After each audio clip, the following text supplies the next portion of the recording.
नमस्कार साथियों, एक बार फिर आपका स्वागत है। हमारा जो टॉपिक चल रहा है नी के ऊपर हम बात कर रहे हैं। कल हमने नॉक नी के बारे में बात किया था। कुछ लोग आ जाएं तो मैं शुरू करता हूं इसको। आज हम रूमेटॉइड अर्थराइटिस के बारे में बात करेंगे और उसके नी में उसका क्या प्रॉब्लम होता है, हम उसके बारे में बात करेंगे। मैं एक बार फिर आपको बता दूं कि यूट्यूब चैनल जो है मेरा, वो पंकज गुप्ता एक TCM थिंकर नाम से अगर आप लिखोगे तो वो सामने आ जाएगा। उस पर आप आ जाएंगे, सब्सक्राइब करेंगे तो आपको मेरे और भी वीडियो जो हैं वहाँ पर मिल जाएंगे। जो मैंने 25 एपिसोड में पॉइंट लोकेशन के वीडियो वहाँ पर डाले हैं, वो सब वहाँ पर आप देख सकते हैं। इसके अलावा जो है और भी कुछ वीडियोस हैं, वहाँ पे आप देख सकते हैं। आपको डालना होगा पंकज गुप्ता एक TCM थिंकर के नाम से डालोगे तो आपको वहाँ पे मेरा पता चल जाएगा। हम बात कर रहे हैं आज से rheumatoid arthritis of the knee joint. ये रूमेटॉइड अर्थराइटिस में क्या होता है, कुछ इन्फ्लेम्ड हो जाता है नी और वो ऐसा दिखाई दे सकता है।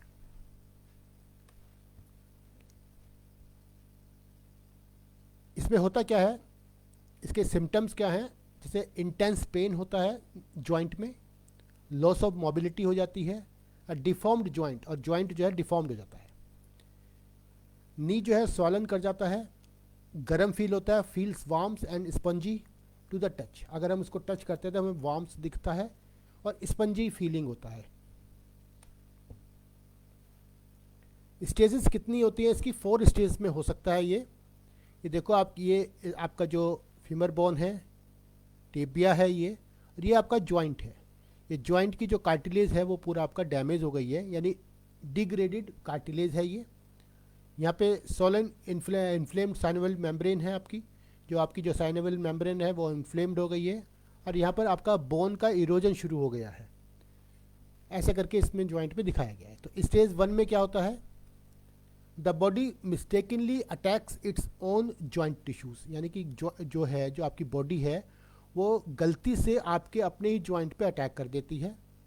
स्टेज 2 क्या है, the body makes the antibodies and the joint start swelling up, और यहाँ पर क्योंकि इम्यूनिटी की वजह से यहाँ पर एंटीबॉडी बननी शुरू हो जाती है, जिसकी वजह से जॉइंट स्वेल करना शुरू हो जाता है। स्टेज 3 में क्या होता है, the joint start becoming बैंट and deformed, joint जो है बैंट होना शुरू हो जाता है और डिफॉर्म्ड होना शुरू हो जाता है।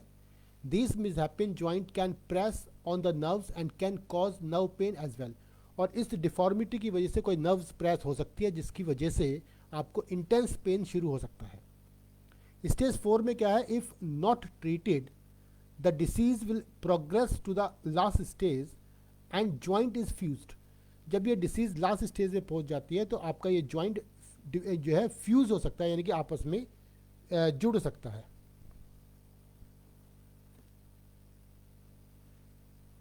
एक आधे फैक्टर जो है, यानी कि आज जो आपका रूमेटॉइड अर्थराइटिस है आपके नी को कैसे अफेक्ट करता है जरा उसको बारे में आप समझें। जो इम्यून सेल्स हैं target the synovial membrane. Synovial membrane कौन सी है, मैं आपके बारे में बता चुका हूँ, लाइनिंग को कहते हैं। फिर मैं आगे दोबारा बताता हूँ। Immune cell target the synovial membrane that lies the knee joint. This membrane protect the cartilage, ligaments and other tissues of the knee joint. यानी कि जो साइनोवियल मेम्ब्रेन होती है वो सबको जो है वो रक्षा करने का काम करती है। It also makes synovial fluids which lubricate the joint to allow the smooth movement. और ये ही जो साइनोवियल मेम्ब्रेन है आपकी, ये आपका साइनोवियल फ्लूइड भी बनाती है, जिससे कि आपका जो मूवमेंट होता है उसमें स्मूथ मूवमेंट होता रहे, इसलिए वो जो लुब्रिकेंट का वो काम करता है। ये जो मेम्ब्रेन है ये स्वेल हो जाती है। This cause pain from the inflammation of the tissue, जिसकी वजह से आपके जो टिश्यू में इन्फ्लेमेशन हो जाती है। Knee movement is also limited as the swollen membrane take up more space in the knee area, और नी आपका थोड़ा स्वेल हो जाता है और आपका जो मूवमेंट है वो लिमिटेड हो जाता है। The over time the swelling can damage the cartilage and ligament. अब वो जहाँ पर कुछ समय के बाद ये जो कार्टिलेज और लिगामेंट को जो है नी जॉइंट को वो डैमेज करने लगती है। This help your knee move the and keep bones from grinding to each other, और इसकी वजह से आपका जो नी जॉइंट है वो आपस में ग्राइंड करने लगता है, यानी कि वो आपस में रगड़ खाने लगता है और वो डैमेज हो जाता है। क्या डैमेज होता है? डैमेज होता है, कार्टिलेज डैमेज हो जाती है और wear away and bone start to push and grinds against each other, this result in pain and bone damage. और जिस रगड़ की वजह से, यानी कि जो आपस में वो रब करते हैं, इसकी वजह से आपका जो है बोन में डिफॉर्मिटी हो जाती है और वो पेन भी शुरू हो जाता है, अब बोन डैमेज होनी शुरू हो जाती है। ये रूमेटाइड अर्थराइटिस का कारण है।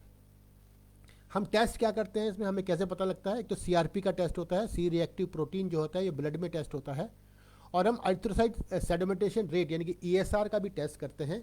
ये दोनों हाई आते हैं, यानी कि ये दोनों जो है इनकी लेवल जो है हाई आते हैं। जो सीआरपी है, जो सी रिएक्टिव प्रोटीन है, जब भी आपकी बॉडी में कहीं भी इन्फ्लेमेशन होगा तो सीआरपी रेज कर जाएगा, यानी कि बढ़ जाएगा। तो अब क्योंकि आपकी नी में जो है इन्फ्लेमेशन हुआ है और इन्फ्लेमेशन के बाद आपका सीआरपी यानी कि सी रिएक्टिव प्रोटीन जो है वो रेज कर जाएगा। कहीं भी इन्फ्लेमेशन होगी बॉडी में तो आपका जो सीआरपी बढ़ा हुआ आएगा। ऐसे एरिथ्रोसाइट सेडिमेंटेशन रेट है, ये सीआरपी का समझो एक तरह से छोटा भाई कह सकते हैं इसे। जब आपकी बॉडी में कहीं इन्फ्लेमेशन होगी तो आपका ईएसआर भी थोड़ा बढ़ा हुआ आता है। ये टेस्ट इंडिकेट करते हैं कि आपको कुछ इन्फ्लेमेशन है और वो अगर नी में हम देख रहे हैं तो हो सकता है रूमेटाइड अर्थराइटिस हो। फिर हम एक्सरे करते हैं, कैन शो ओवरऑल डैमेज, वो हमें बताता है कि क्या डैमेज हुआ है। Abnormalities of the change in the shape and size of the joint and joint space, यानी कि आपके जॉइंट के स्पेस में, जॉइंट के साइज में क्या प्रॉब्लम आई है वो हम एक्सरे के द्वारा देखते हैं। इसके बाद हम एमआरआई करा सकते हैं जो कि 3D होती है। ये MRI provide detailed 3D images that can confirm damage to the bone और टिश्यूज ऑन द जॉइंट। जो हम ये देखते हैं कि जो हमें पता लगता है कि कौन सा टीयर हुआ है ना, मिनिस्कस टीयर हुआ है या एएलसी या वो जहाँ पे टीयर हुआ है उसको हम पता कैसे करते हैं, वो एमआरआई के द्वारा हमें पता चल सकता है। अल्ट्रासाउंड से हम क्या देखते हैं कि can show fluid in the knee and inflammation. Ultrasound क्या करता है, वो स्पेस का अंदर के बारे में जो है, वो जो नी का जो अंदर का स्पेस है उसके बारे में हमें थोड़ी इन्फॉर्मेशन देता है। तो जब अल्ट्रासाउंड करते हैं तो उससे इन्फॉर्मेशन जो हमें मिलती है उससे पता लगता है कि हमारा जॉइंट में जो है कुछ लिक्विड यानी कि फ्लूइड वहाँ पर है। अब टीसीएम, इसके बारे में मैं मतलब टीसीएम समझो या मैं क्या सोचता हूँ, मैं बताता हूँ आपको। एज वी लर्नड इम्यूनिटी, मतलब ये जो मैं आपको बता रहा हूँ ये मेरे विचार हैं, मैं किसी को क्लेम नहीं कर रहा हूँ, मैं जो अपने विचार आपको बता रहा हूँ। अगर आप ट्रीट करेंगे तो हो सकता है कि आपको फ़ायदा हो, है ना। मैं किसी को क्लेम नहीं कर रहा हूँ कि क्या आपको करना है, मैं अपने विचार आपको शेयर कर रहा हूँ। एज वी लर्नड इम्यूनिटी, हमने इम्यूनिटी के बारे में पढ़ा है। वो डिफेंस मैकेनिज्म को हम बोल सकते हैं उसको, यानी कि यो डिफेंस मैकेनिज्म को हम इम्यूनिटी बोलते हैं। टीसीएम के द्वारा हम कैसे बताते हैं उसको, जब फूड की जो आपकी खाने के द्वारा जो ऊर्जा है, जो भी हम खाना खाते हैं और फूड जो हम लेते हैं उसके द्वारा जो एनर्जी बनती है उसको हम फूड की बोलते हैं। That reaches to the lungs by transporting energy provided by the spleen. वो क्या होता है, वो फूड की जो है उसको स्प्लीन की जो है उसको कहाँ लेके जाता है, वो आपको लंग्स के अंदर लेके जाता है। यानी कि फूड की जो है, जो आपने खाने से द्वारा जो ऊर्जा प्राप्त करी उसको वो जो है स्प्लीन की जो है वो उसको ट्रांसपोर्टिंग एनर्जी के द्वारा, यानी कि जो उसके अंदर अपनी ट्रांसपोर्टिंग एनर्जी होती है वो लंग्स के अंदर लेके जाती है। And here mix with lungs की, और यहाँ पर लंग्स की यहाँ पर इसमें मिक्स हो जाती है। And spread it out beneath the skin with the help of lungs की। और ये जो फूड की है लंग्स की मिक्स होने के बाद और लंग्स की के द्वारा ही ये सारे शरीर के अंदर जो स्किन के नीचे जो है वो हमारे ये स्प्रे कर दी जाती है, यानी कि ये जो है स्प्रे कर दी जाती है। That will provide you defence from the wind attack. और ये जो अब ये जो चीज़ है, यानी कि ये जो क्या करती है, लंग्स की और स्प्लीन की हो गया ये, यानी कि फूड की प्लस लंग्स की हो गया, ये क्या करते हैं पूरे शरीर के अंदर आपको विंड अटैक, कोई भी बाहर से पैथोजन है, कोई भी वायरस है, उससे आपके शरीर की रक्षा करती है। It can be called as a defensive key, हम इसको डिफेंसिव की बोल सकते हैं, ठीक है ना। अब रूमेटाइड अर्थराइटिस में क्या हो रहा है, rheumatoid arthritis is a auto immune disease. हम ये मान के चलते हैं कि rheumatoid arthritis is a auto immune disease, A disease in which the bodies immune system attacks healthy cells. Auto immune disease किसे कहते हैं कि जिसमें आपका जो अपना ही इम्यून सिस्टम है आपके हेल्दी सेल पे अटैक करने लगता है। इन माई रिसर्च, मैं बता रहा हूँ कि मैं अपने द्वारा बताना चाह रहा हूँ आपको। In my research I observe that damp heat attack on spleen, यानी कि damp heat attack on spleen, इसका प्रोटोकॉल है जो मैं अभी आपको आगे बताने वाला हूँ क्या है। Is the cause of rheumatoid arthritis. ये एक कॉज है रूमेटाइड अर्थराइटिस का, यानी कि damp heat attack on spleen, डैम्प और हीट का अटैक होता है स्प्लीन पे, वो कॉज है रूमेटाइड अर्थराइटिस का। क्यों है उसके बारे में मैं आपको बताता हूँ, why it is. The spleen की is a part of immunity, जो हम अभी बात कर रहे थे फूड की बात कर रहे थे, और स्प्लीन की उसमें मिक्स होकर वो लंग्स तक भेजती है, यानी कि फूड की स्प्लीन की जो है एक इम्यूनिटी का पार्ट है हमारे। The spleen key the part of immunity, when it attacked by damp and heat, it first symptom are burning in anus, scanty urination, no appetite, smelly flatulence, loose and yellow coloured stool, है ना। Sometime these symptoms are not appear, ऐसा है कि ये जो symptom हैं जो मैंने अभी आपको बताए हैं, जैसे बर्निंग इन एनस है, स्कैंटी यूरिनेशन है, no appetite, smelly flatulence, loose and yellow coloured stool. इसमें स्टूल भी कैसा होता है कि इसमें ऐसा होगा कि आपको बहुत तेज़ी से स्टूल आएगा, यानी कि फोर्सफुली स्टूल आता है और आपके पूरे पोट को जो है वो जो है पूरा पोट को ख़राब कर देता है ना। तो ऐसा स्टूल आता है डैम्प हीट अटैक में, यानी कि इस अटैक में जो है आपके स्प्लीन पर जब अटैक होता है तो आपको स्टूल जो है बहुत फोर्सफुली आता है, एकदम से बहुत तेज़ी से आता है। अब इसको इमेजिन करो कि मैं क्या कहना चाह रहा हूँ, कि अगर ये आपको स्टूल फोर्सफुली नहीं आया, यानी कि आपको सिम्टम नहीं आए, लेकिन sometime these symptoms are not appear and body is attacked by damp and heat, it causes infection in the chyme and reaches in the defensive key, and when it reaches into the joint it react against joint। मतलब अगर ये loose motion आपको नहीं लगा और ये जो है डिफेंसिव की में मिक्स हो गया, यानी कि जो स्प्लीन की में ये आपका ब्लड में मिक्स हो गया, ऐसा मैं बोल सकता हूँ, जब ये चाइम में मिक्स हो गया और वो डिफेंसिव की के द्वारा मिक्स होकर आपकी बॉडी में सर्कुलेट हो गया, यानी कि मैं ये कहना चाह रहा हूँ कि जो ये डैम्प हीट अटैक हुआ था, इससे अगर आपको लूज स्टूल हो गया तो इट इज़ ओके। अगर लूज स्टूल नहीं हुआ है और वो वापस रिटर्न हो गया है, या ऐसा कह सकते हैं कि आपने कोई मेडिसिन ले लिया, एलोपैथिक की मेडिसिन लेके एकदम से स्टूल को स्टॉप कर दिया आपने, तो उससे क्या होगा, वो अंदर की तरफ डायरेक्शन चेंज कर देगा और वो आपके ब्लड में चला जाएगा। तो यही मैं आपको समझाने की कोशिश कर रहा हूँ। Sometime these symptoms are not appears and body is attacked by damp and heat, it causes infection in the chyme and reaches in the defensive key, and when it reaches into the joint it react against joint। अब यहाँ पर उसने क्या किया, ये जो infected है ये आपके जॉइंट को जो है इन्फेक्शन कर देगा। अब जैसे इन्फेक्शन करेगा, immunity feels it is A antigen, और जैसे ही आपकी बॉडी यहाँ पर इम्यूनिटी आपको ये फील करेगा कि ये एक बाहर की चीज़ है, क्योंकि ये अटैक कर रहा है आपके जॉइंट पे, तो इम्यूनिटी ये फील करेगी कि ये दैट इज़ द एंटीजन है।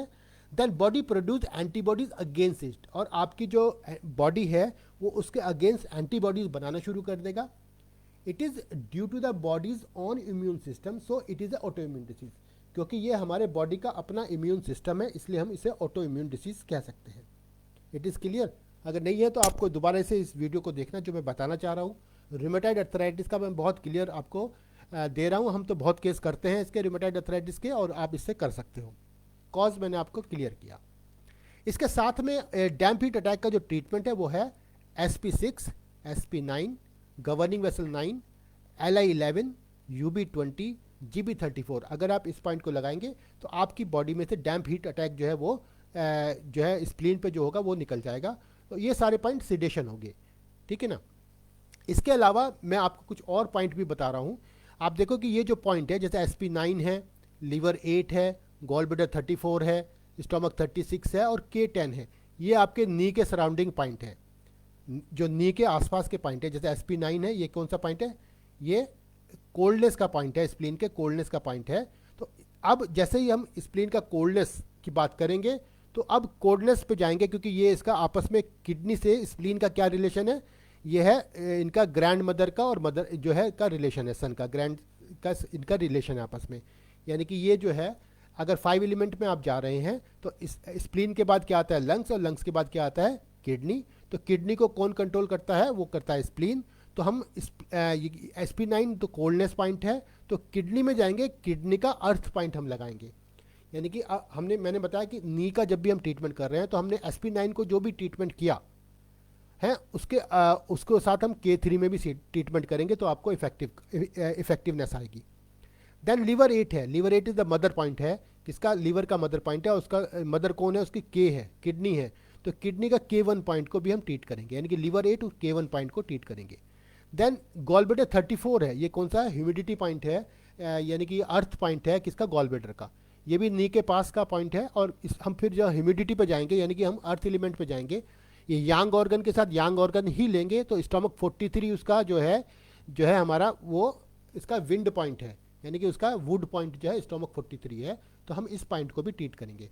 तो ये आपका ट्रांसफर ऑफ एनर्जी के पॉइंट हुए, SP9 K3, liver 8 K1, GB34 ST43। हम इन पॉइंट को लगाएंगे। साथ में 2 पॉइंट और हैं, ये भी हमारे नी के पास हैं, जैसे कि स्टमक 36 और K10 है। ये किसी से रिलेशन नहीं है इनका, ये इसका अपना ऑन एलिमेंट पॉइंट है। और K10 इज आल्सो तो किडनी का ऑन एलिमेंट पॉइंट है। तो हम इन पॉइंट का all point should be apply by taking inference.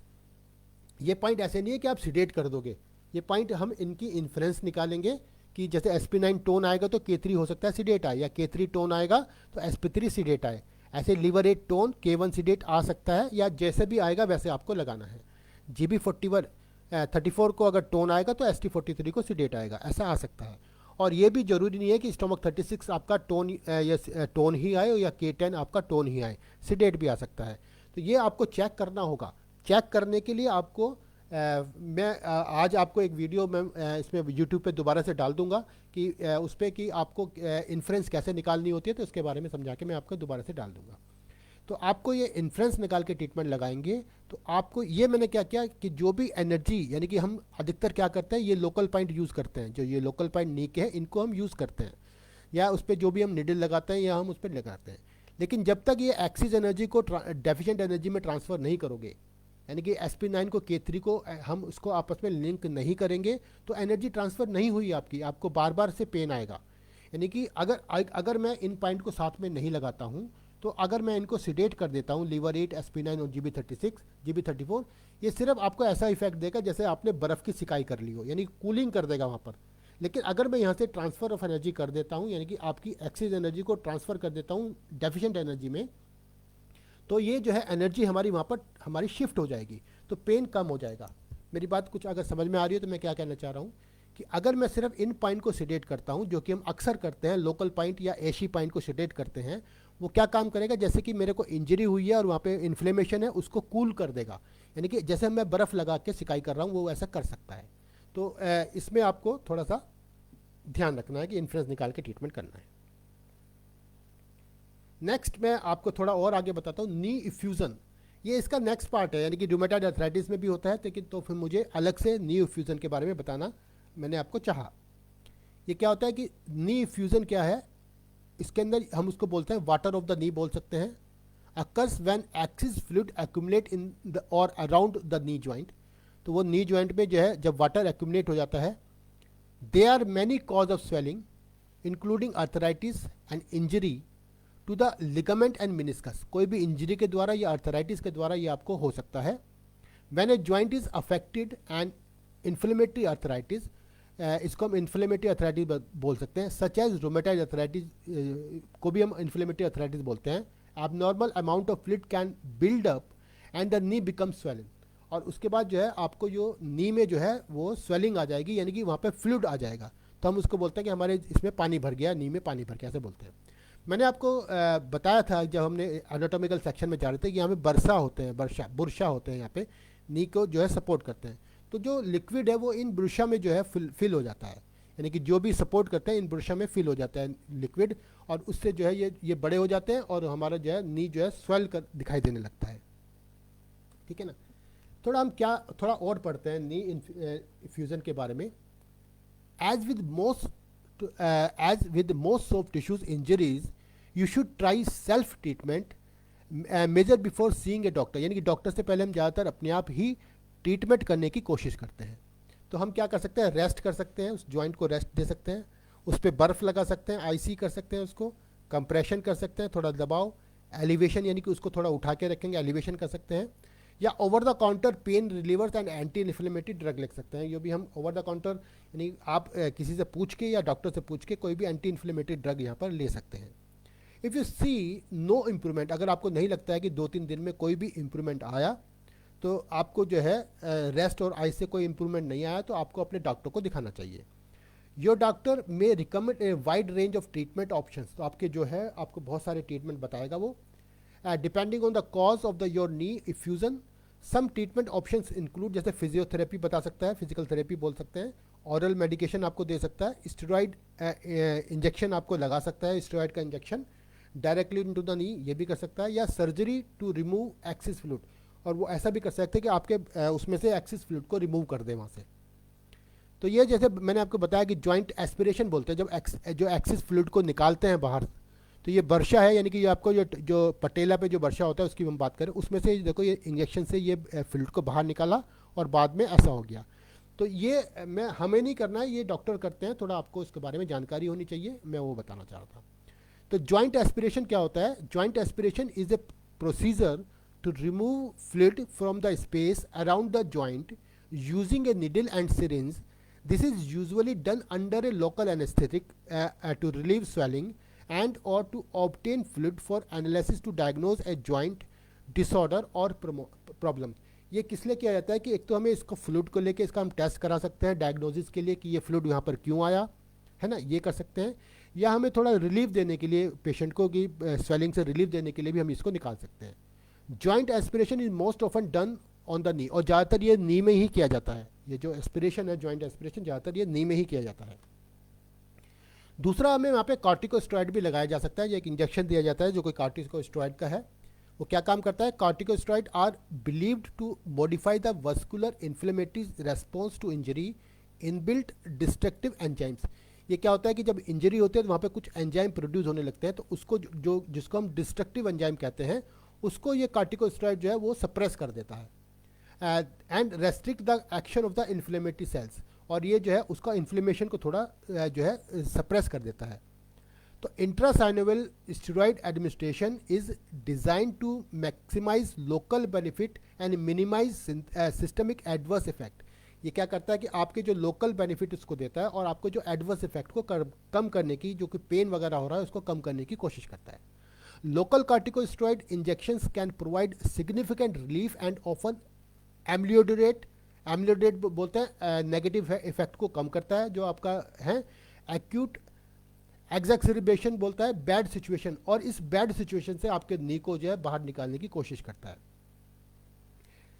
ना। तो अब हम क्या करते हैं, अब जो भी मैंने आपको बताया, अब इसको जो भी हमने बात करी, इसको हम अब टीसीएम के बारे में सोचते हैं कि हम क्या हो सकता है, इसको टीसीएम के बारे में विचार करते हैं। As per my observation and thinking, the effusion into a injured joint causes is inflammation, यानी कि आप उसका कारण क्या है कि कोई भी इन्फ्लेमेशन अगर वहाँ पर किसी भी जॉइंट में होगी तो वहाँ पर क्या है, इफ्यूजन हो जाएगा, ठीक है ना। चाहे वो एक्सीडेंट से हो, चाहे जॉइंट इरोजन से हो, यानी कि चाहे रूमेटॉइड अर्थराइटिस से जॉइंट इरोजन हो रहा हो, या एक्सीडेंट किसी का हुआ हो, इंजरी हुई हो, उसकी द्वारा भी हो सकता है। When inflammation occurs our body immunity response to cool it down. जब भी यहाँ पर इन्फ्लेमेशन होगी तो हमारी बॉडी का जो कंसंट्रेशन वहाँ पर आ जाएगा, हमारी जो इम्यूनिटी का कंसंट्रेशन वहाँ पर आएगा, और हमारी इम्यूनिटी उसको ठंडा करने की कोशिश करेगी, उस इन्फ्लेमेशन को कूल करने की कोशिश करेगी, ठीक है ना। And sends body fluids toward the injured joint, और हमारे शरीर के जो बॉडी फ्लूइड्स हैं वो हमारे जो जॉइंट इंजर्ड हुआ है उसकी तरफ आने शुरू हो जाएंगे। एंड जॉइंट बिकम स्वेल, और जॉइंट जो है स्वेल हो जाएगा। क्यों स्वेल हुआ? वहाँ पर इन्फ्लेमेशन हो गई थी, जो आपस में जॉइंट आपस में इंजरी हो गई थी, या आपस में जॉइंट रगड़ खा रहा था, यानी कि रब कर रहा था आपस में, तो वहाँ पर वो है जब जो वहाँ पर उसकी वजह से जब वहाँ पर इन्फ्लेमेशन होगी तो हमारी बॉडी का जो फ्लूइड्स है वहाँ पर आने शुरू हो जाएंगे। The problem is inflammation. मैं ये कह रहा हूँ कि हमारे जो शरीर की ये प्रॉब्लम किस वजह से बढ़ी है, वो इन्फ्लेमेशन की वजह से बढ़ी है, नॉट द फ्लूइड। फ्लूइड की वजह से वो कोई प्रॉब्लम नहीं हुई है, फ्लूइड तो वहाँ पर इम्यूनिटी की वजह से अपने आप आया है। तो जो हमने इफ्यूज़न में हमने ये जो फिगर दिखाई, जो कि निकाला है इसमें से जो भी वहाँ पे पानी भर गया था उसको निकाला है, इसकी ज़रूरत नहीं है निकालने की। हमारी पैथी में हम जो बात कर रहे हैं, हम इन्फ्लेमेशन को हम कम करेंगे, कॉज इन्फ्लेमेशन है, not the fluid. If we pump it out through syringe it again comes. अगर हम इसको सिरिंज के द्वारा निकालते हैं तो ये दोबारा आ जाएगा। We should treat the inflammation, और हमें इन्फ्लेमेशन को ट्रीट करना चाहिए। और हम जब भी ट्रीटमेंट करते हैं तो इन्फ्लेमेशन कहाँ से आ सकती है? स्टमक। हमारी बॉडी में जो प्रोटोकॉल है, हमारी बॉडी में जो इन्फ्लेमेशन के रास्ते हैं वो मैं आपको बता दूं। एक तो स्टमक हीट होता है, एक लीवर हीट होता है, एक हार्ट फायर ब्लेजिंग होता है। यानी कि हमारी बॉडी में 3 हीट के रास्ते हैं। एक तो स्टमक हीट जो भी हम खाना खाते हैं, और जो वहाँ पे जठराग्नि होती है वो वहाँ पे जो बढ़ जाती है तो उसकी वजह से हीट हमारी बॉडी में प्रोड्यूस होती है, लीवर हीट और हार्ट फायर ब्लेजिंग। आप ये कहोगे कि इन्फ्लेमेशन तो आपका इंजरी हुई है नी में, जब चोट नी में लगी है तो यहाँ पर क्या क्या प्रॉब्लम होगी? क्योंकि आप समझें कि आपका बॉडी फ्लूइड्स कौन बनाता है? वो स्टमक बनाता है। आपको बॉडी फ्लूइड कौन बनाता है? स्टमक बनाता है। आपको जब भी कोई इंजरी होगी तो आपको हीट एकदम से कौन एक्सेस करेगा, प्रोड्यूस करेगा? वो लीवर करेगा, ठीक है ना। हार्ट, जब ये बॉडी फ्लूइड जब इंजरी में जाएंगे तो आपका हार्ट फायर ब्लेजिंग भी जो है, यानी कि सर्कुलेशन देखता है हार्ट, यानी कि आपको लीवर हीट प्रोड्यूस कर सकता है, स्टमक आपको बॉडी फ्लूइड्स बनाता है ना, और हार्ट फायर ब्लेजिंग भी जो है सर्कुलेशन में काम आती है। तो ये 3 प्रकार की हीट हमारे बॉडी में होती है जो मेन इन्फ्लेमेशन का कारण है ना। इसके अलावा भी और हीट होती है जो हमने पढ़ी है, जैसे लार्ज इंटेस्टाइन ह्यूमिड हीट है, मगर इसका कॉज है स्प्लीन की एंड किडनी यांग डेफिशिएंसी। तो इसका कॉज है स्प्लीन की एंड किडनी यांग डेफिशिएंसी। तो हम स्प्लीन की यहाँ पर आ गया है, तो स्प्लीन एंड स्टमक लेके हम स्टमक हीट को यहाँ पर सेलेक्ट करते हैं, तो हम इसको इस ट्रीटमेंट को नहीं लेते हैं लार्ज इंटेस्टाइन ह्यूमिड हीट को। दूसरा, लार्ज इंटेस्टाइन हॉटनेस भी आता है हमारा हीट, जो हम बताते हैं कि लार्ज इंटेस्टाइन में हीट की हम बात कर रहे हैं। इसका कारण स्टमक में हीट है या लीवर में हीट है? इसका जो कारण है स्टमक हीट या लीवर हीट है। तो फिर हम यहाँ पे स्टमक और लीवर हीट यहाँ पर ले चुके हैं, तो यहाँ पर हम इसको छोड़ देते हैं। नेक्स्ट हमारा आ सकता है humid heat in urinary bladder, ये भी हो सकता है। और इसका कॉज क्या होता है? स्मॉल इंटेस्टाइन की हीट इसका कॉज होता है। यानी कि यूरिनरी ब्लैडर में जो हीट आती है वो कहाँ से आती है? वो एसआई से आती है, स्मॉल इंटेस्टाइन से आती है, हीट इन स्मॉल इंटेस्टाइन। और स्मॉल इंटेस्टाइन में हीट कहाँ से आती है? वो आती है हार्ट फायर ब्लेजिंग से। तो यहाँ भी हार्ट फायर ब्लेजिंग से हीट स्मॉल इंटेस्टाइन में आके यूरिनरी ब्लैडर में हीट आ रही है, तो भी हम ट्रीटमेंट किसका? हार्ट फायर ब्लेजिंग का करते हैं। तो इन्फ्लेमेशन में हम इन 3 ट्रीटमेंट को ही ले सकते हैं, stomach heat, liver heat and heart fire blazing. So when a joint inflamed we should select stomach heat, liver heat और हार्ट फायर ब्लेजिंग पॉइंट्स, हम इनको सेलेक्ट करते हैं। थोड़ा और समझे कि हम क्या बात करना चाह रहे हैं। As per my observation, heart dominate the left part of the body, liver dominate the right part of the body and stomach dominate the center of the body। मैं आपको ये फिगर बना के दिखाया कि ये मैन फिगर है पूरा, तो अगर मैं इसको एक सेंटर लाइन डाल दिया है, हाफ लेफ्ट एंड राइट कर दिया है इस पोर्शन को, तो लेफ्ट पोर्शन को कौन डोमिनेट कर रहा है? हार्ट डोमिनेट कर रहा है। राइट पोर्शन को कौन डोमिनेट कर रहा है? वो लीवर डोमिनेट कर रहा है। और सेंटर को कौन कर रहा है? स्टमक कर रहा है, ठीक है ना। And stomach dominate the center of the body. So mostly I select liver heat for right knee fusion, heart fire blazing for left knee fusion and stomach for both the knees। stomach को मैं both knee में apply कर सकता हूँ। Mostly मैं जो है right knee के लिए स्टोमक का सिलेक्शन करता हूँ, लीवर हीट या स्टोमक दोनों में से एक आएगा। और लेफ्ट नी के लिए मैं हार्ट फायर ब्लेजिंग का सिलेक्शन करता हूँ। It is due to rheumatoid arthritis. अगर ये तो मैंने आपको बताया कि कोई भी किसी वजह से भी मेरा जो है नी जो है स्वेल कर गया, तो मुझे कौन सा प्रोटोकॉल को सिलेक्ट करना चाहिए। अगर ये रूमेटॉइड अर्थराइटिस की वजह से है, जो मैं अभी रूमेटॉइड अर्थराइटिस की बात करी थी, we should reduce the heat first. तो हमें यहाँ पे क्या कहें, पहले हमें हीट को कम करना है, यानी कि heart fire blazing, liver heat या स्टमक हीट को हम पहले कम करेंगे। Then we select the damp heat attack on spleen, और उसके बाद हम डैम्प हीट अटैक यानी कि रूमेटॉइड अर्थराइटिस को बाद में ट्रीट करेंगे, क्योंकि जब इन्फ्लेमेशन हो गई है उस समय हम हीट का ट्रीटमेंट करेंगे। और रूमेटॉइड अर्थराइटिस तो क्योंकि एक लॉन्ग एक्टिंग ट्रीटमेंट है, तो ये तो हमें बाद तक करना पड़ेगा। तो पहले अभी क्योंकि बहुत पेन अगर मेरे नी में आ रहा है, उस समय मैं रूमेटॉइड अर्थराइटिस का ट्रीटमेंट ना करके पहले हीट का ट्रीटमेंट करूँगा। जब वो इन्फ्लेमेशन कम हो जाएगी फिर मैं आपका वापस रूमेटॉइड अर्थराइटिस के ट्रीटमेंट पे आ जाऊँगा। तो मैं ये पॉइंट दोबारा से यहाँ पे लिख दिए हैं मैंने। स्टोमक हीट के पॉइंट है P6, SP6, CV13, CV12, stomach 21, 44, 45 all point sedate करेंगे हम। लीवर हीट के पॉइंट है liver 2, liver 3, gall bladder 13, gall bladder 20, UB 18, 19 को सिडेट करेंगे और लीवर 8 और LU5 को हम टोन करेंगे। हार्ट फायर ब्लेजिंग है पॉइंट है, वो हम लगा सकते हैं H7, H8, H9, CV15 को हम सिडेट करेंगे और SP6, K6 को हम टोन करेंगे। तो ये जो मैंने अभी आपको बताया, आपको रूमेटॉइड अर्थराइटिस के बारे में और उसकी वजह से या किसी और कारण से अगर नी में फ्यूजन हो जाता है तो उसका मैंने ट्रीटमेंट बताया। तो पूरा मैं आपको पूरा बता के चल रहा हूँ, तो आप अगर इसको बार बार देखेंगे, बार बार समझेंगे, तो मेरे विचार आप तक पहुँचाने की मैं कोशिश कर रहा हूँ। Thank you very much. कल फिर मिलते हैं एक नए चैप्टर के साथ। धन्यवाद साथियों।